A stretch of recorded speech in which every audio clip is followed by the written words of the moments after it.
بھائیو، انبیاء اکرام علیہ السلام کی معصومیت اور حفاظت من جانب اللہ کی طرف سے، اس کی نمائندہ مثال قرآن پاک میں سیدنا یوسف علیہ السلام ہے۔ ان کے بارے میں ایک بہت کریٹیکل آیت ہے سورہ یوسف کے اندر، آیت نمبر ہے 24، آپ کے ریفرنس پہ ریفرنس 3۔ جب زلیخا نے سیدنا یوسف علیہ السلام کو اپنی طرف مائل کرنے کی کوشش کی، اب یہ نام قرآن میں حدیث میں تو نہیں ملتا، تورات میں ہمیں ملتا ہے، لیکن یہ واقعہ ضرور موجود ہے قرآن میں، سورہ یوسف آیت نمبر 24۔ بہت خطرناک الفاظ ہیں اور یہ سچویشن کو بالکل کھول کر بیان کریں گے۔ وَلَقَدْ هَمَّتْ بِهِ، اور بے شک اس عورت نے یوسف کا قصد کیا، وَهَمَّ بِهَا، اور یوسف بھی اس عورت کا قصد کر لیتا، لولا ان ارآ برہان ربی، اگر وہ اپنے رب کی روشن نشانی نہ دیکھ لیتا۔ یہ سمجھ سے باہر ہے، کتنا بڑا فتنہ ہے عورت۔ حالانکہ وہ عورت تھی جس نے یوسف علیہ السلام کو پالا تھا، ماں کی جگہ تھی، لیکن یہ سیکس جو فرائڈ کہتا ہے، قرآن پاک بھی سورہ آل عمران میں اس چیز کی تائید کرتا ہے۔ زُيِّنَ لِلنَّاسِ حُبُّ الشَّهَوَاتِ مِنَ النِّسَاءِ، پہلی چیز مزین کی گئی ہے انسان کے لیے شہوات میں سے عورت۔ اب ماں کی جگہ تھی وہ عورت، لیکن شیطان کتنا حاوی ہے، اللہ تعالیٰ فرماتا ہے اس عورت نے مائل کیا یوسف کو، یوسف بھی قصد کر لیتا اس عورت کا اگر اپنے رب کی برہان نہ دیکھ لیتا۔ پرٹیکولر کوئی اللہ تعالیٰ کی طرف سے کوئی ایسا معاملہ ہوا، اللہ نے کوئی ایسی نشانی دکھائی کہ یوسف علیہ السلام کا دل مضبوط ہوا اور اس برائی سے بچ گئے۔ یہ ہے مخلص، چنا ہوا بندہ۔ كَذَلِكَ لِنَصْرِفَ عَنْهُ السُّوءَ وَالْفَحْشَاءَ، بالکل اس طریقے سے ہم نے یوسف سے برائی اور بے حیائی کو دور کر دیا، ہم نے دور کیا، وہ تو قصد کر لیتا۔ انہو من عبادنا المخلصین، وہی لفظ آ گیا مخلص، بے شک وہ ہمارا مخلص بندہ تھا، چنا ہوا بندہ، مخلص نہیں، مخلص، چنا ہوا بندہ۔ اگلا ریفرنس بھی سورہ یوسف سے 53 نمبر آیت ہے، جس میں یوسف علیہ السلام نے خود اناؤنسمنٹ کر دی اپنے بارے میں، جو میں کہہ رہا ہوں کہ ہر بندے کے ساتھ نفس لگا ہوا ہے، انبیاء کرام کے ساتھ بھی ہے، اللہ ان کی حفاظت کرتا ہے، مادہ ضرور موجود ہوتا ہے، فَأَلْهَمَهَا فُجُورَهَا وَتَقْوَاهَا۔ سورہ یوسف آیت نمبر 53، یوسف علیہ السلام خود کلام کرتے ہوئے کہتے ہیں، وَمَا أُبَرِّئُ نَفْسِي إِنَّ النَّفْسَ لَأَمَّارَةٌ بِالسُّوءِ، یہ 13واں پارہ اسی آیت سے شروع ہوتا ہے۔ میں اپنے نفس کو بری نہیں سمجھتا، بے شک نفس تو ہمیشہ برائی کی طرف حکم دیتا ہے، الا ما رحم ربی، سوائے اس کے کہ جس پر میرا رب رحم کرتا ہے۔ ان ربی غفور الرحیم، بے شک میرا رب بخشنے والا ہے، مہربان ہے۔ بھائیو اندازہ کریں، یہاں پر سب کانٹیننٹ میں، انڈیا، پاکستان اور بنگلہ دیش کے کلچر میں لوگوں کے بزرگوں کے بارے میں یہ عقیدے ہیں کہ وہ جو ہیں وہ مخلص بندے ہیں۔ یہاں تو انبیاء کی بات ہو رہی ہے۔ تو قرآن پاک کے پرٹیکولر جو نظریات ہیں اس کی روشنی میں سوائے انبیاء کرام علیہ السلام کے کوئی بھی اللہ کا مخلص بندہ نہیں ہے، یہ ڈیفینیٹ بات ہے۔ لہذا اہل تشیع کا یہ جو عقیدہ ہے کہ ائمہ اہل بیت رحمہم اللہ علیہم رضوان علیہم السلام یہ معصوم ہے، تو یہ ان کا نظریہ بالکل کتاب و سنت کے خلاف ہے، اور ان کا اپنا کانفیڈنس لیول یہ ہے۔ میں بڑے بڑے اہل تشیع علماء کے ساتھ ملا ہوں، میرے ابھی بھی رابطے سب کے ساتھ ہوتے ہیں، اہل سنت کے بھی تمام جتنے بھی اسکول آف تھاٹ ہیں، بریلوی، دیوبندی، اہل حدیث، سب کے ساتھ رابطے ہیں۔ جو بھی اچھی بات ہے جہاں سے ملے لیتے ہیں، اور بری بات ہے اس سے اختلاف کر دیتے ہیں بغیر کسی کی تکفیر کیے یا فتویٰ لگائے۔ تو اہل تشیع علماء سے بات ہوئی، باقاعدہ ان کی ریٹن میں بکس بھی موجود ہیں، بلکہ ثاقب اکبر صاحب نے جو کتاب لکھی پاکستان کے دینی مسالک، اس میں بھی اہل تشیع کے بڑے بڑے جو پاکستان کے علماء ہیں انہوں نے کہا ہے کہ یہ ہمارا جو عقیدہ ہے ائمہ کو معصوم ماننے کا، یہ بنیادی عقیدہ نہیں ہے، اگر کسی کا یہ عقیدہ نہ ہو تو ہم اسے کافر نہیں سمجھتے۔ تو اس کا مطلب ہے الحمدللہ وہ اہل سنت کو کافر نہیں سمجھتے اس عقیدے کی وجہ سے۔ تو پھر اس سے یہ بات بھی نکلی کہ یہ عقیدہ کوئی اتنا مضبوط بھی نہیں ہے، قرآن کی روح سے تو یہ بالکل فٹ ان نہیں بیٹھتا۔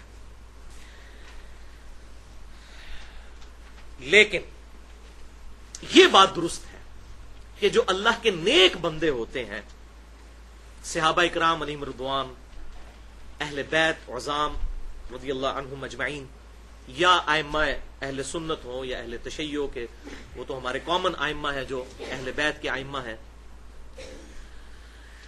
ان کو اللہ تبارک و تعالی ان کی کوشش کے سبب کافی حد تک گناہوں سے محفوظ فرما دیتا ہے. معصوم نہیں 100%، لیکن محفوظ ضرور. اور اس کی ٹیکنیکل ریزن ہے. ایک تو ٹیکنیکل ریزن، اس کے بعد میں اس کی دلیل بھی پیش کرتا ہوں. ٹیکنیکل ریزن یہ ہے بھائیوں، مجھے بریانی بڑی پسند ہے، سخت مجھے بھوک لگی ہوئی ہو، اور بریانی کی خوشبو بھی دل لبھا رہی ہو، سامنے پلیٹ بھی آ جائے، اور جسٹ بریانی کو کھانے سے پہلے ایک بندہ مجھے کان میں آ کے بات کرے کہ بھائی صاحب، یہ جن اہل محبت نے آپ کی دعوت کی ہے، اس بریانی میں آپ کے لیے زہر ڈالا ہوا ہے انہوں نے. وہی بریانی جو 2 منٹ پہلے مجھے کتنی اٹریکٹ کر رہی تھی، مجھے اس سے نفرت ہو جائے گی، یہاں تک کہ میری بھوک ہی مر جائے گی. ایسا ہی ہوگا نا؟ حالانکہ بریانی تو اسی فریم آف ریفرنس میں موجود ہے، اس کا ٹیسٹ بھی وہیں، اس کی خوشبو بھی وہیں. صرف ایک ذہنی فیصلے نے، ایک ذہنی شوق نے اس بریانی کو اس قابل کر دیا کہ مجھے سب سے زیادہ نفرت والی چیز اس وقت وہ نظر آ رہی ہوگی. بالکل اس طریقے سے جو اللہ کے نیک بندے ہوتے ہیں، صحابہ اکرام علیہم رضوان، اہل بیت، یا ائمہ جو بڑے بڑے ائمہ ہیں، ان کو بھی اللہ تعالیٰ کی معرفت ایسی نصیب ہو جاتی ہے کہ وہ گناہوں سے اسی طریقے سے نفرت کرتے ہیں جیسے ہم اس بریانی سے. اس گناہ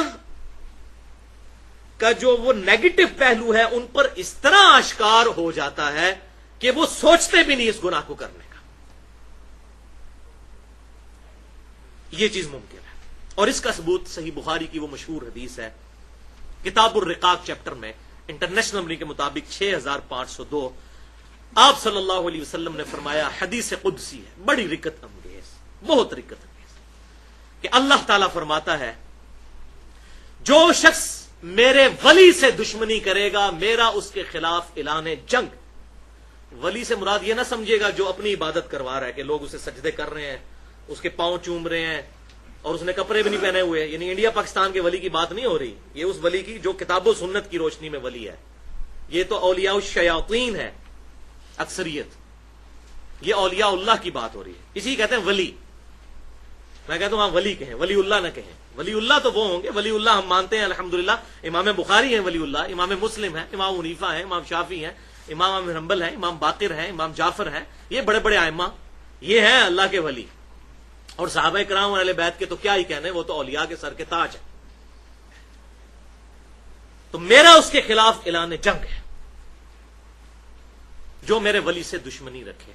اور میرا کوئی بندہ میرا قرب حاصل نہیں کر سکتا کسی بھی چیز سے جتنا قرب وہ فرض میں پابندی اختیار کر کے حاصل کرتا ہے. فرض جو ہے وہ یہ ڈیٹم لائن ہے، اس کو تو آپ نے کراس کرنا ہی کرنا ہے. اس سے نیچے تو اللہ تعالیٰ آپ سے راضی ہونے والا نہیں، مجھ سے راضی ہونے والا نہیں. اور بندہ نوافل کے ذریعے پھر میرا اتنا قرب حاصل کر لیتا ہے کہ میں اس کے کان بن جاتا ہوں جس سے وہ سنتا ہے، میں اس کی آنکھیں بن جاتا ہوں جس سے وہ دیکھتا ہے، میں اس کے پاؤں بن جاتا ہوں جس سے وہ چلتا ہے، میں اس کے ہاتھ بن جاتا ہوں جس سے وہ پکڑتا ہے. اور پھر جب وہ مجھ سے دعا کرتا ہے میں اس کی دعا قبول کرتا ہوں. اپنے دشمن کے اگینسٹ جب مجھ سے پناہ طلب کرتا ہے میں اسے پناہ عطا فرماتا ہوں.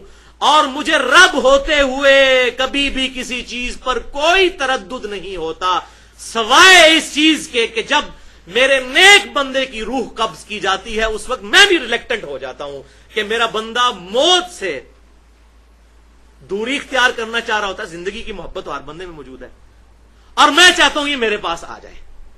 اس وقت میں بھی تردد کا شکار ہو جاتا ہوں کہ میرے بندے کی خواہش کچھ اور میری کچھ اور، جب نیک بندے کی میں روح قبض کرنے لگتا ہوں. اللہ اکبر کبیرہ والحمد للہ کثیرا وسبحان اللہ بکرۃ واصیلا. اللہم انی اسألک حبک وحب من یحبک وحب حبیبک صلی اللہ علیہ وسلم وحب عمل یقربنا الی حبک.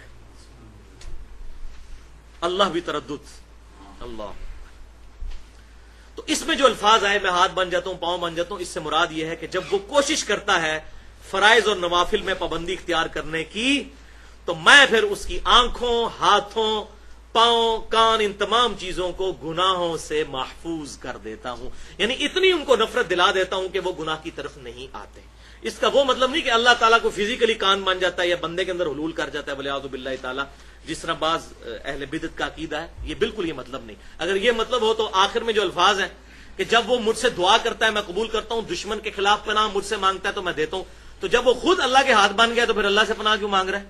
وہ تو آلریڈی بنا ہوا ہے ہاتھ. ہاتھ کا مطلب یہ نہیں ہے، اس کا مطلب ہے اس کے یہ تمام اعضاء میرے لیے خاص ہو جاتے ہیں. جس طرح ہمارے محبوب صلی اللہ علیہ وسلم کے بارے میں قرآن میں آیا قل ان صلاتی ونسکی ومحیای ومماتی للہ رب العالمین، اے محبوب فرما دیجئے بے شک میری نماز، میری قربانی، میرا جینا، میرا مرنا سب کچھ میرے رب کے لیے ہے جو سارے جہانوں کا پالنے والا ہے. تو اوڑھنا بچھونا اس شخص کا اللہ کی ذات بن جاتا ہے. بھائیو، شیطان اتنا بڑا دشمن ہے کہ امام کائنات صلی اللہ علیہ وسلم کو بھی قرآن میں حکم ہوا کہ آپ اللہ کے حضور شیطان سے بچنے کے لیے دعا کیا کریں. میں اور آپ کسی شمار میں نہیں. اور وہ ہے اگلا ریفرنس نمبر 5، سورۃ المؤمنون کی آیت نمبر 97 اور 98. وَقُلْ رَبِّ أَعُوذُ بِكَ مِنْ هَمَزَاتِ الشَّيَاطِينِ، اور اے محبوب صلی اللہ علیہ وسلم اپنے رب سے پناہ طلب کیا کرو کہ اے میرے رب مجھے شیطان کی چالوں سے بچا. وَأَعُوذُ بِكَ رَبِّ أَن يَحْضُرُونَ، اے میرے رب میں تجھ سے اس بات کی بھی پناہ مانگتا ہوں کہ شیطان میرے قریب بھی پھٹکے، قریب بھی نہ آئے، مجھے بچا لے. اور الحمدللہ اللہ تعالیٰ نے پھر بچایا ہمارے محبوب صلی اللہ علیہ وسلم کو. صحیح بخاری اور صحیح مسلم کی متفقن علیہ حدیث ہے، اور اس حدیث کا نمبر ہے بخاری میں 3281 اور مسلم میں 5678. بڑی مشہور حدیث. آپ صلی اللہ علیہ وسلم نے فرمایا بے شک شیطان ہر انسان کے اندر خون کی طرح گردش کرتا ہے. ہر انسان کے ساتھ شیطان اٹیچ ہے، چاہے کوئی پیغمبر ہے چاہے کوئی عام آدمی، سب کے ساتھ. لیکن ایک دوسری حدیث نے وہ مخلص بندہ آپ صلی اللہ علیہ وسلم کا ہونا وہ کلیئر کیا. وہ صحیح مسلم میں 2 طرق ہیں انٹرنیشنل نمبر کے مطابق 7108 اور 7109 کہ آپ صلی اللہ علیہ وسلم نے فرمایا ہر انسان کے ساتھ اس کا ایک ساتھی جن شیطان اور ایک ساتھی فرشتہ معمور کر دیا گیا ہے. اور باقی احادیث میں ترمذی مسند امام احمد میں ملتا ہے کہ شیطان اس کو برائی کی طرف دعوت دیتا ہے، فرشتہ اچھائی کی طرف. صحیح مسلم کے آگے الفاظ چلتے ہیں کہ ایک صحابی نے عرض کی اے اللہ کے محبوب صلی اللہ علیہ وسلم، بڑی جرت کی، کیا آپ کے ساتھ بھی شیطان لگا ہوا ہے؟ ہر انسان کے ساتھ جو ایک جن اور ایک فرشتہ ہے، کیا آپ کے ساتھ بھی؟ آپ صلی اللہ علیہ وسلم نے فرمایا ہاں میرے ساتھ بھی ہے، لیکن اللہ نے میری مدد فرمائی اور اس شیطان کو بھی میرا مطیع کر دیا، تو میرے ساتھ جو جن اٹیچ ہے اب وہ مجھے نیکی کی طرف ہی دعوت دیتا ہے. صرف آپ صلی اللہ علیہ وسلم کا یہ پروٹوکول ہے.